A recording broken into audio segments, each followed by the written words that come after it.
Dun, da, da, da. Congratulations, students.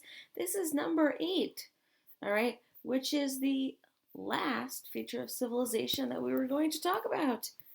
So we were filling out this section on the second page of your notes. All right, so the last thing that you were going to talk about is a system of writing. All right, so when we're talking about writing, means to trace or form characters, letters, words on the surface of some material with a pen, something like with a pen, pencil, sometimes, another instrument that uh, could carve into stone. And the thing about it, as a society becomes more developed, more people, um,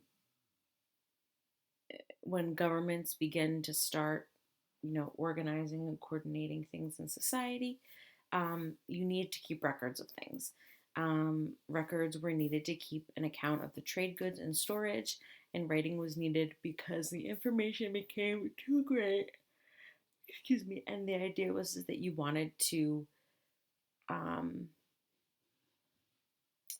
continue um, the knowledge and the records of what was going on in the society. And also what happens too is you have leaders and kings and priests um, who hire scribes, and scribes are people that are writing to write about themselves, right? Kings were often very, um, I don't want to say full of themselves, but they thought they were an important person, and they would write about their own history.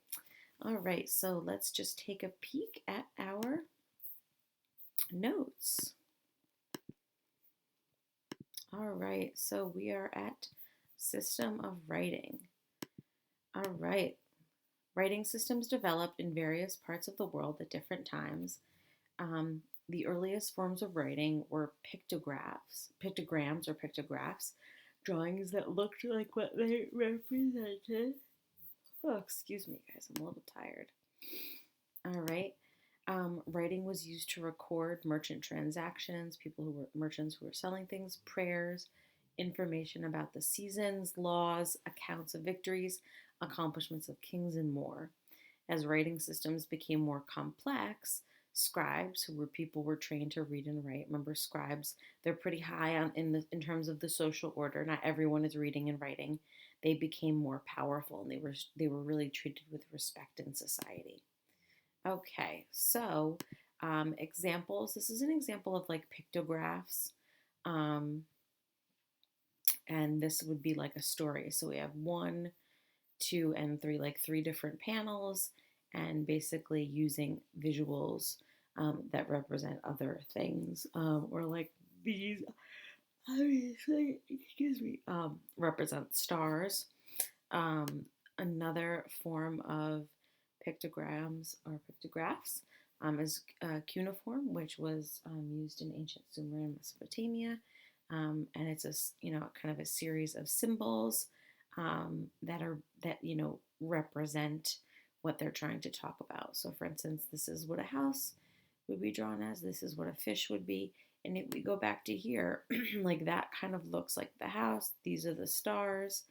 And we can kind of try to figure out what these different symbols look like.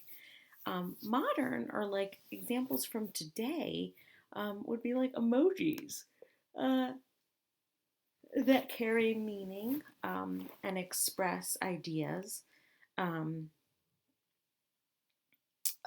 using visuals rather than letters. All right, folks. So congratulations on your hopefully finishing of the Features of Civilization doodle notes. Now you can color things in and make them beautiful. Here we have the Hanging Gardens of Babylon. And the last keyword for those who are looking for the incentive is cat.